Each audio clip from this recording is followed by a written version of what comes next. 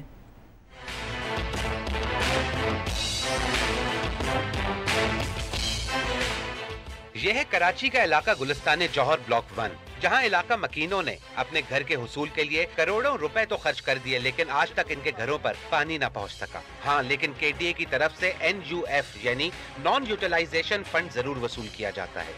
اچھا, کے D A ہمیں NUF قیمت میں کروڑوں روپے ہم سے وصول کر چکی ہے, اور NUF اسی وقت لگتا ہے کسی بھی سوسائٹی کے اوپر جب آپ اس کو پانی دے دیں.